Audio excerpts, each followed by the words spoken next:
مسجد اقصی بیت المقدس کی ایک مسلمان کے لیے اہمیت کیا ہے؟ آج کا مسلمان اس سے غافل اور ناواقف ہے۔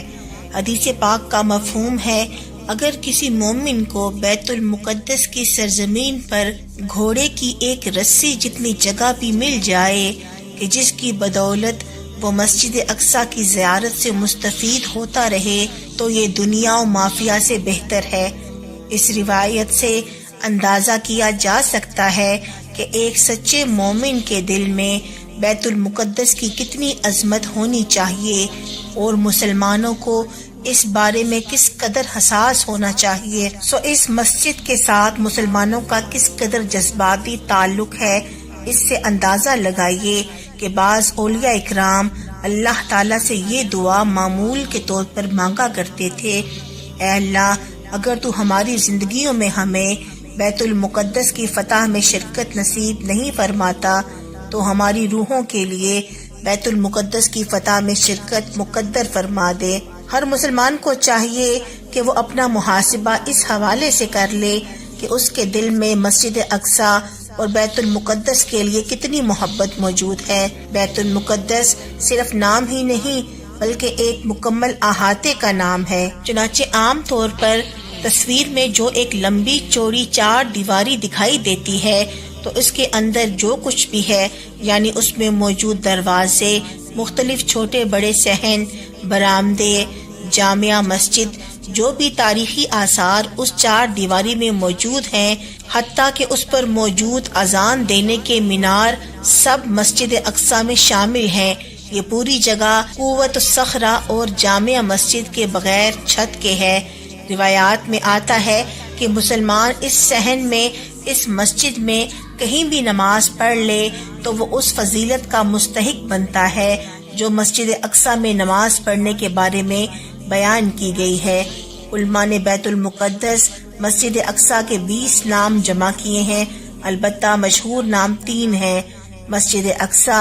بیت المقدس اور ایلیا۔ یہ مسجد اس اعتبار سے دنیا کی واحد ترین مسجد ہے کہ اس کے احاطے میں اس قدر تاریخی آثار موجود ہیں، وہ کسی اور جگہ موجود نہیں ہیں۔ اس کا صحن 104 مربع میٹر پر پھیلا ہوا ہے۔ زمین پر مسجد حرام کے بعد دوسرے نمبر پر بننے والی مسجد یہی مسجد اقصی ہے۔ چنانچہ حضرت ابو ذر رضی اللہ تعالی عنہما سے روایت ہے کہ میں نے رسول اللہ صلی اللہ علیہ وآلہ وسلم سے پوچھا، زمین پر سب سے پہلے کون سی مسجد تعمیر کی گئی؟ تو آپ صلی اللہ علیہ وآلہ وسلم نے فرمایا، مسجد حرام۔ میں نے پوچھا، پھر اس کے بعد کون سی؟ تو آپ صلی اللہ علیہ وآلہ وسلم نے فرمایا، مسجد اقصی۔ میں نے پوچھا، کتنی مدت کا فرق ہے؟ تو آپ نے فرمایا 40 سال۔ یہ ایسی مسجد ہے کہ خود اس کا اپنا احاطہ بھی اور اس کا ارد گرد بھی مبارک علاقہ ہے۔ چنانچہ اللہ تعالیٰ کا ارشاد گرامی ہے، پاک ہے وہ ذات جس نے اپنے خاص بندے کو رات کے ایک حصے میں مسجد حرام سے اس مسجد اقصی تک کی سیر کرائی تاکہ اسے اپنی نشانیوں میں سے کچھ دکھائیں۔ بے شک وہی کامل سننے والا اور جاننے والا ہے۔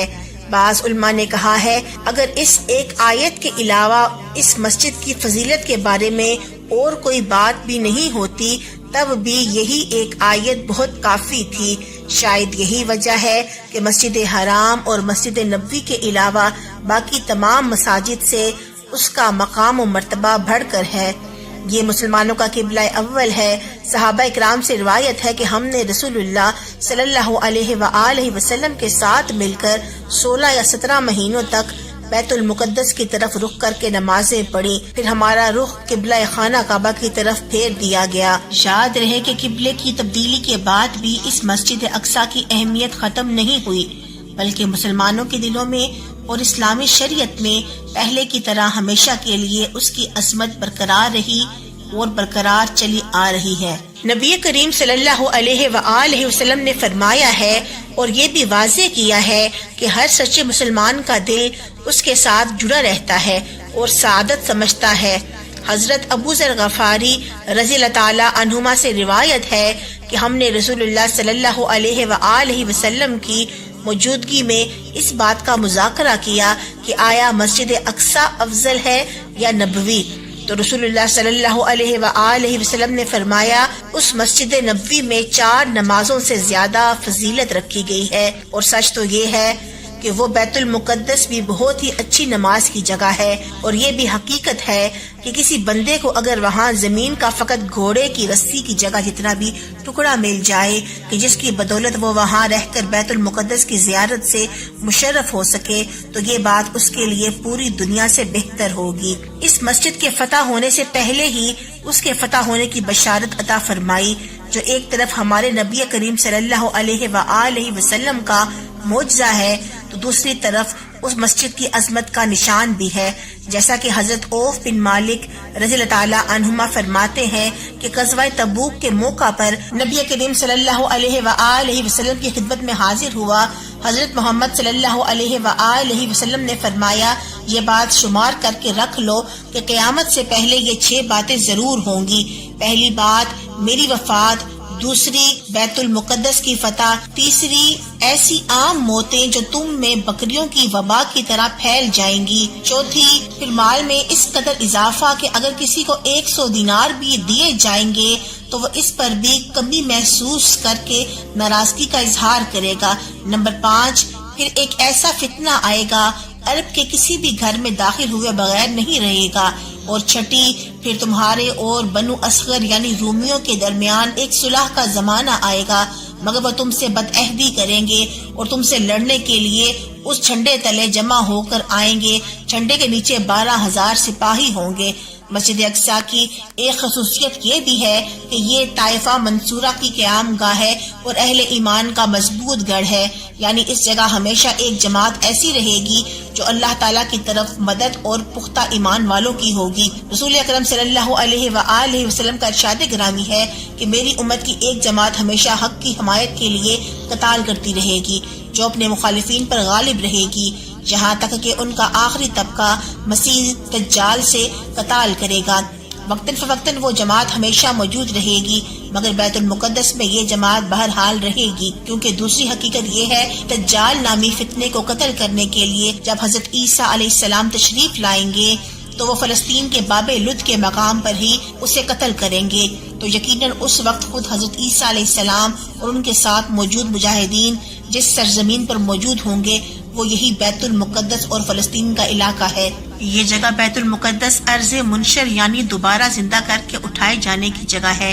جیسا کہ نبی کریم صلی اللہ علیہ وآلہ وسلم کی باندھی حضرت میمونہ بنت سعد رضی اللہ تعالیٰ عنہما فرماتی ہیں کہ میں نے پوچھا اے اللہ کے نبی آپ ہمیں بیت المقدس کے بارے میں کچھ باتیں بتائیں، تو آپ صلی اللہ علیہ وآلہ وسلم نے فرمایا وہ جی اٹھنے کی جگہ ہے۔ مسجد اقصی کا یہ بھی امتیاز ہے اس سرزمین کے اہل ایمان دجال سے حفاظت کے لیے اس میں پناہ لیں گے اور دجال اس میں داخل نہیں ہو سکے گا، جیسا کہ نبی کریم صلی اللہ علیہ وآلہ وسلم نے ارشاد فرمایا دجال کی علامت یہ ہے کہ وہ 40 دن زمین پر رہے گا، ہر جگہ جائے گا، لیکن 4 جگہوں تک وہ نہیں پہنچ سکے گا، کعبہ، مدینہ منورہ، مسجد نبوی، مسجد اقصی۔ مسجد اقصی کی جانب نبی کریم صلی اللہ علیہ وآلہ وسلم کو معراج کی شب سیر کرائی گئی، اور اس سیر کی ابتدا مسجد حرام سے ہوئی جو زمین پر بننے والی پہلی مسجد ہے، اور اس زمینی سیر کی آخری منزل مسجد اقصی بنائی گئی جو زمین پر بننے والی دوسری مسجد ہے۔ اس طرح نبی کریم صلی اللہ علیہ وآلہ وسلم کے لیے 2 قبلے اور ان کی فضیلت جمع کر دی گئی، اور اس کے ساتھ ساتھ آپ صلی اللہ علیہ وآلہ وسلم کے خاتم النبیین ہونے کا بلیغ اشارہ بھی دے دیا گیا،